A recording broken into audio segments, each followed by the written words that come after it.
नमस्कार, आप देख रहे हैं आपका अपना चैनल भिवानी हलचल और खबरों के संग में मैं मनोज कुमार। आइए सबसे पहले डालते हैं एक नजर आज की हेडलाइंस पर।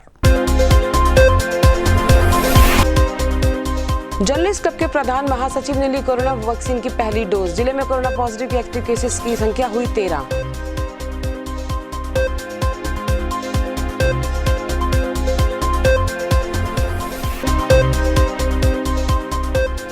टीबी के प्रति लोगों को किया जागरूक, निकाली जागरूकता रैली।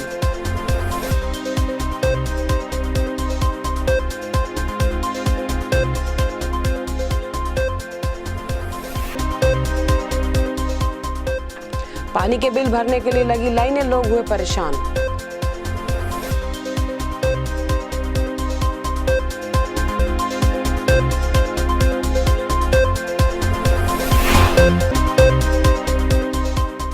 जिला बाल संरक्षण इकाई ने की कार्यशाला आयोजित, किशोर और बच्चों की देखभाल संबंधी अधिनियमों की दी जानकारी।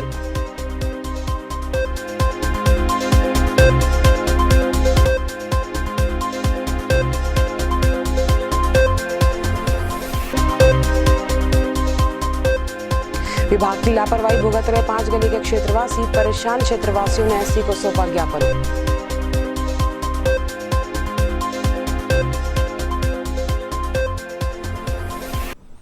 और अब खबरें विस्तार से। कोरोना संक्रमण से बचाने के लिए वैक्सीनेशन का कार्य जारी है। इसी कड़ी में जर्नलिस्ट क्लब भिवानी के प्रधान महासचिव प्रदीप चौहान ने भी कोरोना वैक्सीन की पहली डोज ली।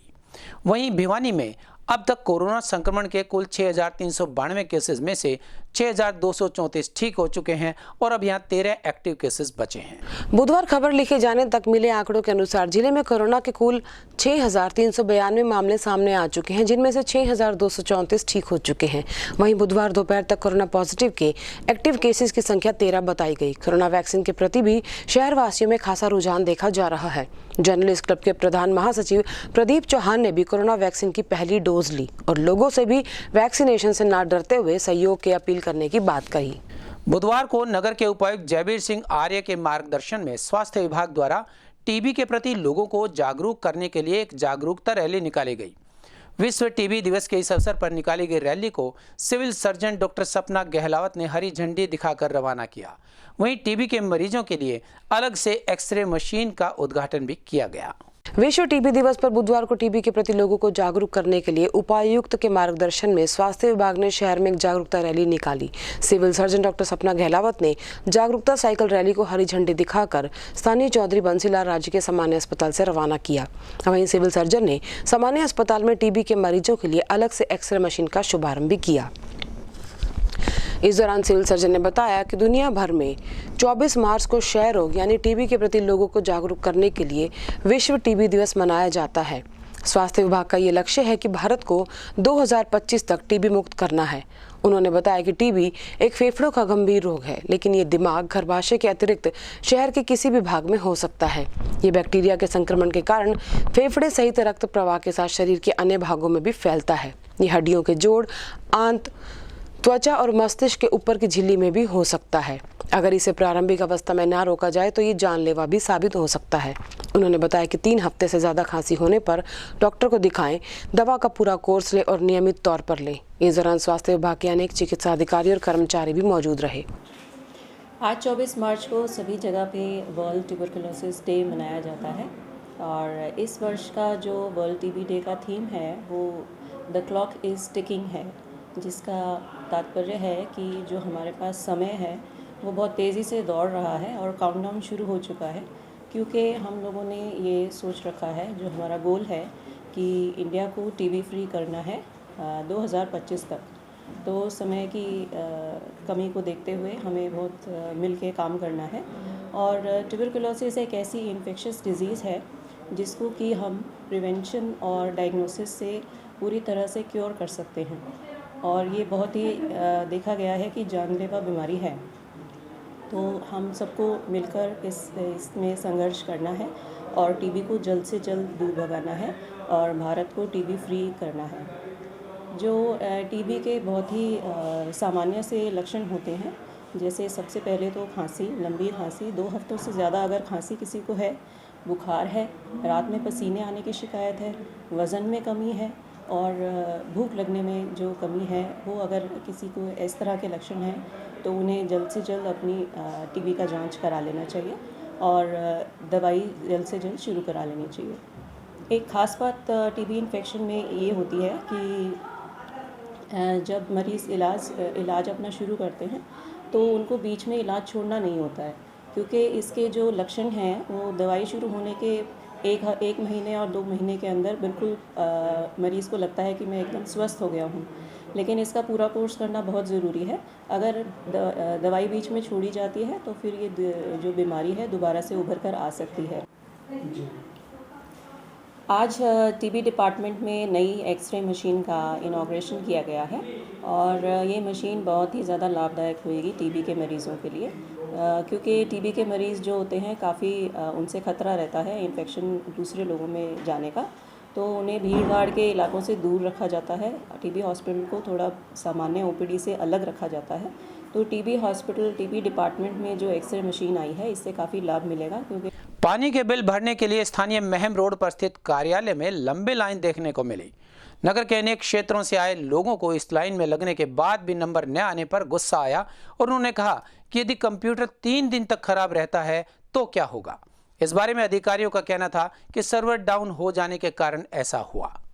गर्मी का मौसम, ऊपर से लंबी लंबी लाइनों में खड़े रहना, ऐसा आलम देखने को मिला बुधवार को महम रोड से जन स्वास्थ्य विभाग के कार्यालय में, जहां लोग पानी का बिल भरने के लिए आए थे, लेकिन सर्वर ठप होने के कारण वहां लंबी लाइनें लग गई और लोगों को काफी परेशान होता देखा गया।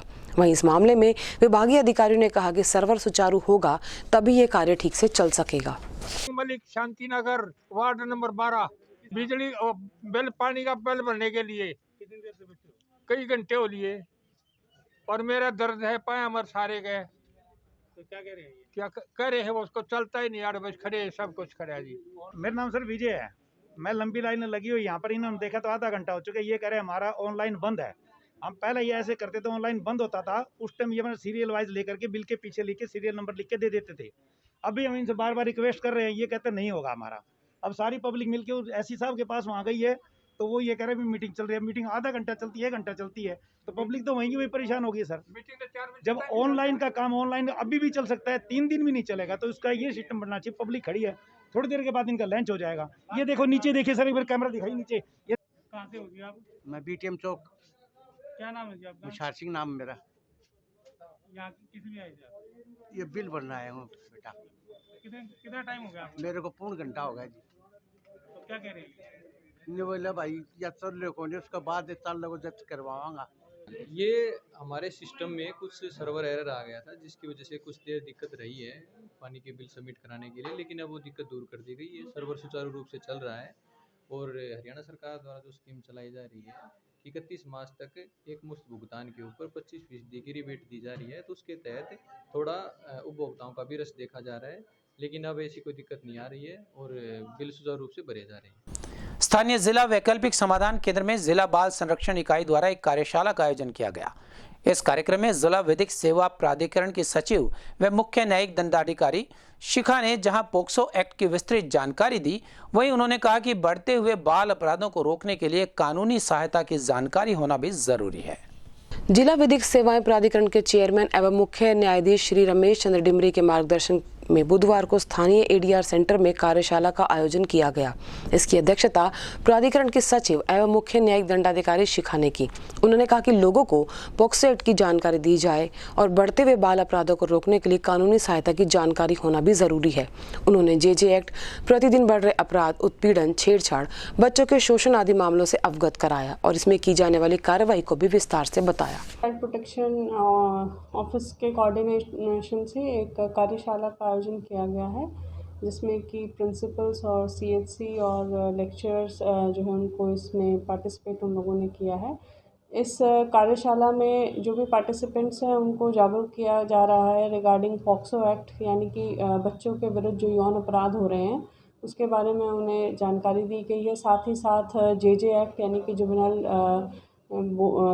जो बच्चे हैं अपराध, जो 18 साल से कम उम्र के बच्चे अपराध करते हैं, उस एक्ट के बारे में जानकारी दी जा रही है। और साथ ही साथ बच्चों को पोषण के बारे में भी कि कैसा भोजन वो खाएं, पौष्टिक भोजन खाएं, जिससे कि उनके शरीर में न्यूट्रिशन की कमी ना हो।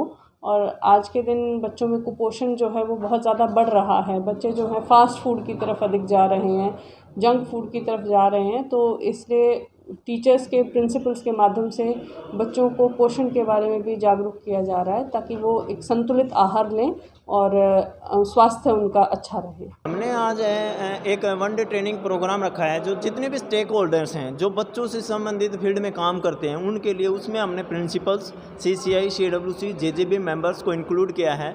इसमें हमने health and nutrition, JJ act, POCSO act और काउंसलिंग जो टेक्निक्स होती हैं, उसके ऊपर हमने ये वन डे ट्रेनिंग प्रोग्राम रखा है। क्योंकि जो दिन प्रतिदिन हम देख रहे हैं कि बच्चों के प्रति जो क्राइम रेट है वो दिन प्रतिदिन बढ़ रहा है। कहीं पे भी बच्चे सुरक्षित अपने आप को महसूस नहीं कर रहे हैं। क्योंकि इसमें हमारी सबसे बड़ी गलती ये है कि लोगों को हमें ये नहीं पता कि बच्चों के क्या राइट्स हैं और वो बच्चों को हम सेफ कैसे मान सकते हैं। इसके लिए हमने अवेयरनेस करने के लिए ये हम ऑर्गेनाइज़ कर रहे हैं। हमने पिछले महीने भी 2 ट्रेनिंग ऑर्गेनाइज़ करी थी। उसमें भी हमने BOs, DDPOs, BDPOs को बुलाया था, CWC मेंबर्स।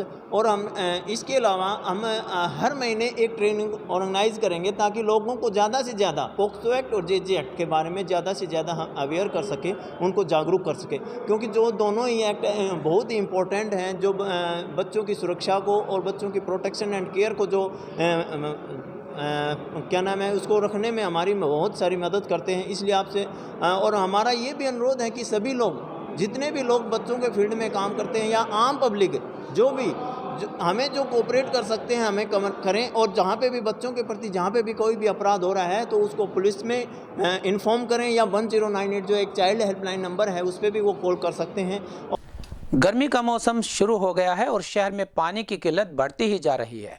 वार्ड नंबर 26 में रामगंज मोहल्ला में पानी की लाइंस टूटी होने के चलते नई लाइंस तो डाल दी गई, लेकिन 1 महीने बाद तक भी इनका कनेक्शन नहीं किया गया, जिसके चलते मोहल्ले की 5 गलियों में लोगों को पीने का पानी भी नहीं मिल पा रहा है। गर्मी का मौसम शुरू होने के साथ ही शहर में पानी की किल्लत शुरू हो जाती है, लेकिन वार्ड नंबर 26 में न्यू हाउसिंग बोर्ड के सामने रामगंज मोहल्ला की 5 गलियों में अधिकारियों की लापरवाही के चलते नागरिकों के हलक सूखे हुए हैं। यहाँ पर 1 माह पहले बरसाती नाला बनाने का काम शुरू किया गया था, जिसमें पानी की लाइन टूट गई थी, लेकिन अधिकारियों की लापरवाही के चलते पानी की पाइपलाइन डालने के 1 महीने बाद भी गलियों के मेन कनेक्शन नहीं जोड़े जा रहे हैं, जिसके चलते इन मोहल्ले की 5 गलियों के लोग पानी को तरस गए हैं। क्षेत्रवासियों ने जन स्वास्थ्य विभाग के SC जसवंत को इस समस्या के बारे में ज्ञापन सौंपा और जमकर नारेबाजी की। क्षेत्रवासियों ने इस समस्या के जल्द समाधान की मांग की। निवासियों में और हमारे पिछले एक महीने से हमारे जो है पानी की समस्या है। उनको अधिकारियों को भी बोल दिया, लिखित में भी दे चुके हैं। हम बहुत परेशान हो गए थे। अब इस करके जब SC साहब को ज्ञापन देने आए हैं, तो इन्होंने कहा कि मैं अभी हल करता हूँ, देखो जी ये हल होता है या नहीं होता है। क्या समस्या थी? क्या पाइप वगैरह नहीं डाले? ये पाइप नहीं डाले थे जी पिछले 1 महीने से, और इन्होंने नाले के साथ लाइन थी, इन्होंने नहीं तो डाल दी, लेकिन कनेक्शन नहीं किए गलियों में। गली जो है कम से कम 8-10 गली हैं, दादरी गेट है, हनुमान गेट है, रामगंज मोहल्ला है, इनमें ने कनेक्शन नहीं किए। और कनेक्शन नहीं करने के कारण वो पानी जो है ना सप्लाई अंदर नहीं जा रही गलियों में। और ये जो है ना कहते हैं हमने कर दिया जी, पब्लिक हेल्थ से बात करते हैं तो वो कहते हैं अमृत योजना वाले करेंगे, ठेकेदार जी करेंगे। ठेकेदार से बात करी तो ठेकेदार कहता पब्लिक हेल्थ करेगा। हम तो पिछले 1 महीने से इन्हें चक्कर कटा रखे, कभी यहाँ कर एप्लीकेशन देते हैं, कभी ठेकेदार को बोलते हैं, लेकिन हम परेशान हो चुके हैं। तो आज ज्ञापन दिया, क्या आश्वासन दिया गया? इन्होंने अभी आश्वासन ये दिया है कि जो 10 मिनट में जो है ना बुलाते हैं जेई को। जेई बोल रहा है जी मैं 2 दिन हुए जी लाइन टूटी ने। फ़ोन पे इन्होंने बात की, बोला 2 दिन हुए लाइन टूटी ने, लेकिन एक्चुअल में वो लाइन पिछले 10 दिन से तो बिल्कुल ही ख़त्म है। 10-15 दिन से 24 फरवरी से वो जो है ना बिल्कुल डेड है। बीच में 2-4 दिन पानी दिया था इन्होंने, बाकी कुछ नहीं किया। लोग जो है ना 800 रुपये टैंकर का पानी ऊपर चढ़वा के पानी गुजारा कर रहे हैं, 800 रुपये दे के। उमेश कुमार। कहाँ की समस्या है ये जी वार्ड नंबर 26 की हाउसिंग बोर्ड के सामने गलियां हैं 5-4, उसमें रामगंज मोहल्ले में, उसमें पिछले 24 फरवरी से लाइन कटी हुई है पानी की। और ये नए पाइपलाइन डाल रहे हैं, सीवर की नाला बना रहे थे, उसके कारण 2-3 दिन पानी आया वो भी गंदा। और खुद हम अपने पैसों से टैंकर डलवा रहे हैं, तब से आज तक कोई वैकल्पिक इन्होंने निवारण नहीं किया और हम अपने पैसे खर्च करके पानी ले रहे हैं। हमने बहुत बार कहा, फ़ोन के माध्यम से अवगत करा, ठेकेदार कहता है कि ये पीडब्ल्यूडी वाले करेंगे और पीडब्ल्यूडी वाले कहते हैं कि ये ठेकेदार करेगा। इनकी समस्या अपनी है और ये लोगों को परेशान कर रहे हैं, तो हमारा इसका निवारण होना चाहिए। स्थानीय फैंसी चौक पर गंदगी का ढेर स्पष्ट रूप से देखा जा सकता है, जिसके कारण यहाँ के क्षेत्रवासियों का गुस्सा फूट पड़ा और उन्होंने कहा कि यदि 1-2 दिन में यहाँ से गंदगी का उठान नहीं किया गया तो इस बारे में वो एक ज्ञापन जिला उपायुक्त महोदय को सौंपेंगे। वैसे तो भिवानी में स्वच्छता अभियान का ढिंढोरा पीटा जा रहा है, लेकिन नगर के फैंसी चौक पर गंदगी का अंबार लगा हुआ है। आवारा पशु इसके अंदर मुंह मारते देखे जा सकते हैं और गंदगी के कारण बीमारियां होने का खतरा लगातार बना रहता है। लोगों का कहना था कि इस पर कोई कार्रवाई भी नहीं हो रही है। क्षेत्रवासियों ने इसके लिए जोरदार नारेबाजी की। उन्होंने बताया कि समस्या पिछले कई दिनों से है, जिससे लोगों का जीना मुश्किल हो चुका है। इस बारे में उन्होंने विधायक को भी अवगत कराया है, लेकिन समस्या ज्यों की तो बनी हुई है। क्षेत्रवासियों का कहना था इस समस्या का समाधान अगर 1-2 दिन में नहीं हुआ तो वे जिला उपायुक्त को अपनी समस्या से अवगत कराएंगे। मैं धर्म सिंह हूँ फैंसी चौक से। यहाँ पर काफ़ी दिनों से कूड़ा पड़ रहा है और यहाँ सफाई नहीं हो पाती है और बच्चे बीमार हो रहे हैं और यहाँ कूड़े में फिर आग भी लगाई जाती है, इसलिए सब परेशान हैं। इस कूड़े का समाधान होना चाहिए, चाहे टेम्पो घर से कूड़ा ले या कोई और व्यवस्था की जाए या दूसरी जगह ड्राम रखे जाएं कूड़े के। इसलिए हम ये चाहते हैं कि यहाँ से कूड़ा उठे और यहाँ 24 घंटे जाम लगा रहता है, इससे सभी लोग परेशान हैं। मोहल्ले के एक्सीडेंट भी हो जाते हैं, आवारा पशु भी यहाँ मुँह मारते रहते हैं इसमें। इसलिए हम ये चाहते हैं कि इस दुर्गंध से हमको निजात दिलाई जाए। समस्या यहाँ की फैंसी चौक पे बहुत कूड़ा पड़ता है। यहाँ तक कि 500 मीटर की दूरी से बहुत गंदे सामान पड़ता है। अस्पतालों से बच्चे तक भी मरे हुए मतलब यहाँ डाले जाते हैं। सुअर और कुत्ते वगैरह सारे मतलब गंदगी का ढेर लगा होता है, जिससे बीमारी का आशंका बनी रहती है। और कोरोना के टाइम के अंदर बहुत बीमार हो चुके हैं यहाँ और दिन प्रतिदिन सांडों की यहाँ कतार लगी रहती है और एक्सीडेंट होते हैं बहुत ज़्यादा।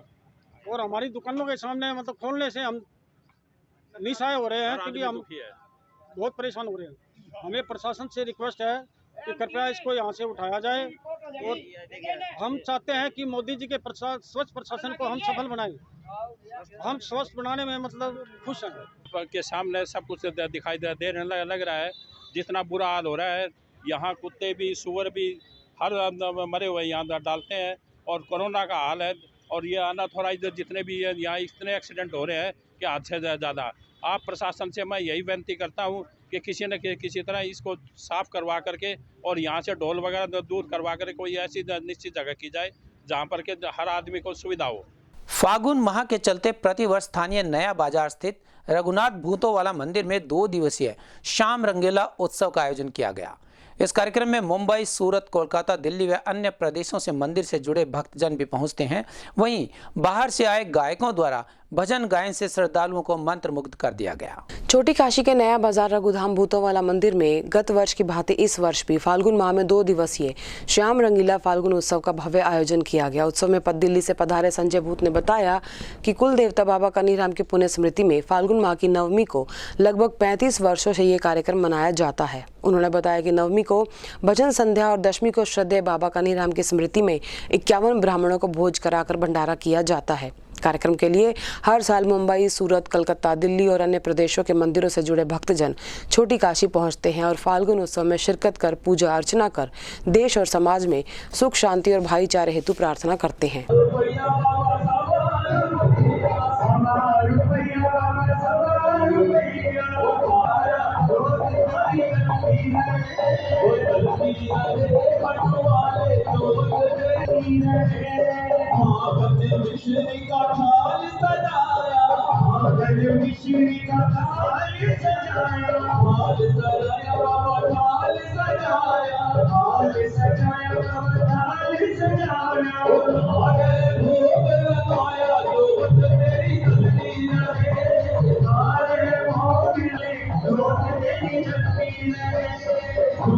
परिवार से बिलोंग करता हूँ।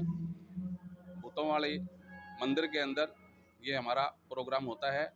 बाबा कन्हीराम कुल देवता हमारे, उनके उपलक्ष्य में हर साल नौवीं फागन की नौवीं को शाम को कीर्तन होता है, 10वीं को बाबा का भंडारा लगता है। इसमें 51 ब्राह्मणों को हम भोज करवाते हैं और इस उपलक्ष्य में हमारे परिवार से दूर दूर से जहाँ भी इंडिया में या इंडिया से बाहर जहाँ भी रहते हैं, हर परिवार का सदस्य जरूर आता है इसके अंदर। सर ये कितने टाइम से चल रहा है ये सर मेरे को 35 साल से रेगुलर हो रहा है। हमारे देवता कुल देवता के उपलक्ष्य में रखा गया है और श्याम बाबा की आज अपनी संध्या है, उस लक्ष्य में हमने रखा गया है। मेरा नाम अश्विनी कुमार शर्मा है।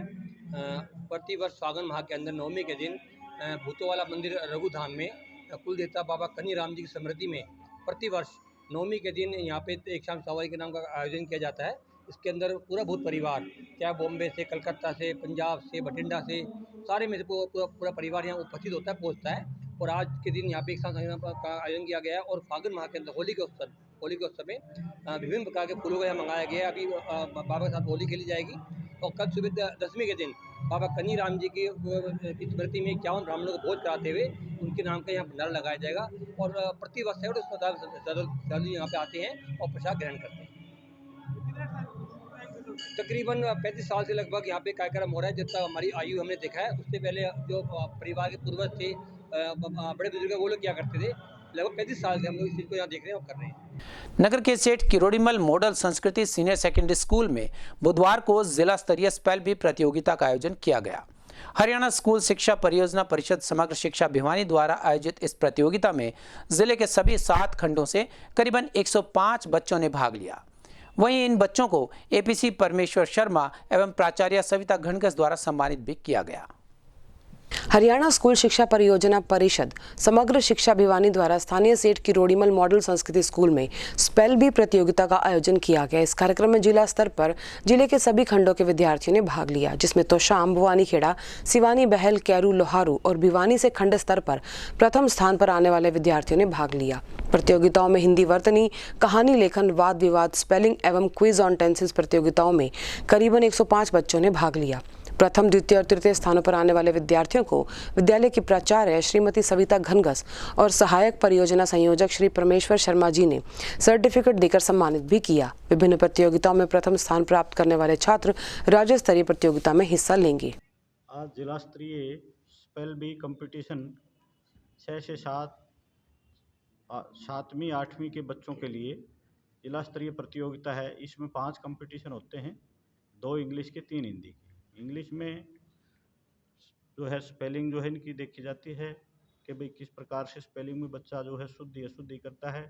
उसके बाद में क्विज होता है जो टेंसेस आधारित होता है।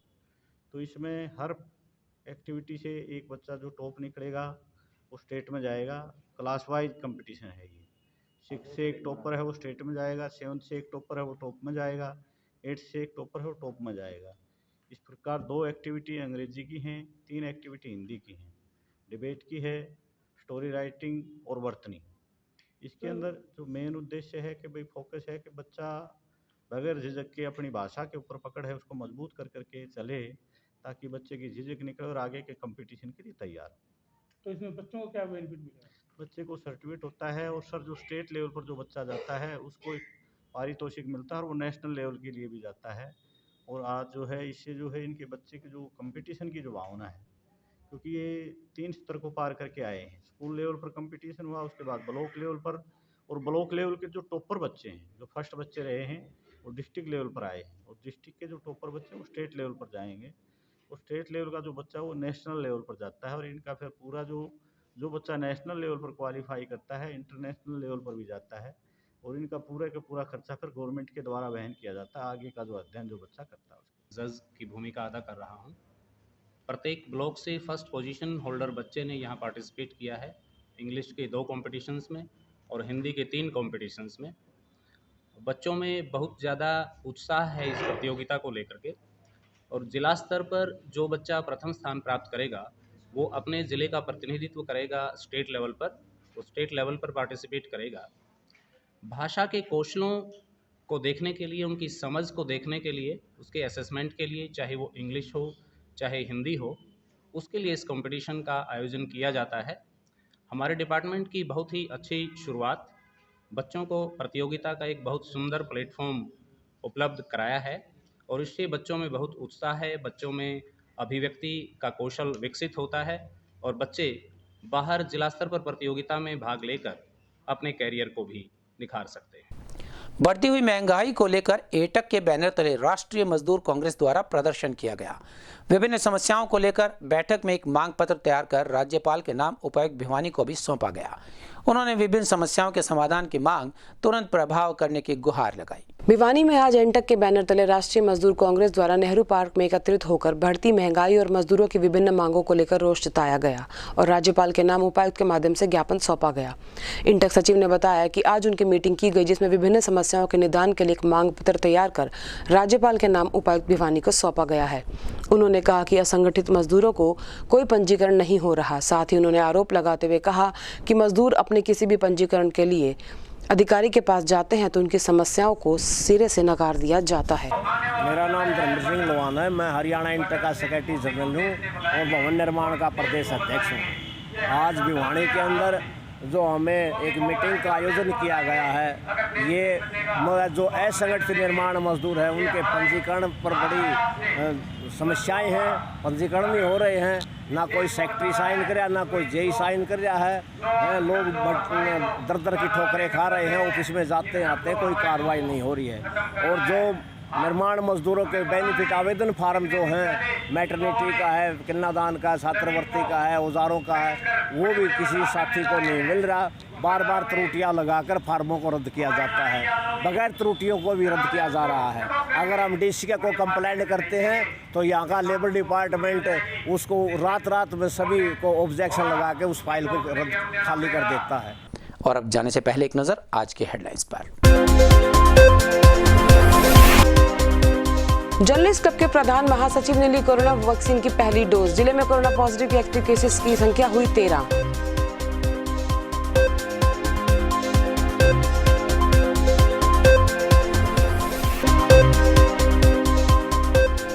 टीबी के प्रति लोगों को किया जागरूक, निकाली जागरूकता रैली।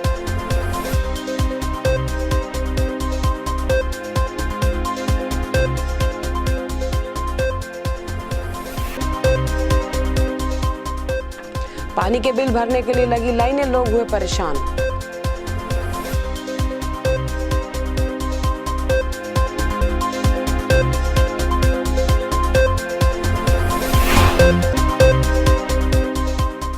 जिला बाल संरक्षण इकाई ने की कार्यशाला आयोजित, किशोर और बच्चों की देखभाल संबंधी अधिनियमों की दी जानकारी।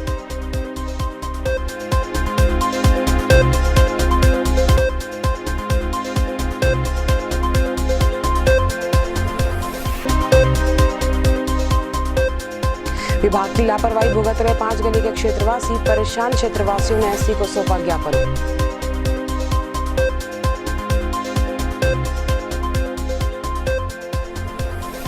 हमारे संग में बस इतना ही। अगले के लिए देखते रहेगा आपका अपना चैनल भिवानी हलचल।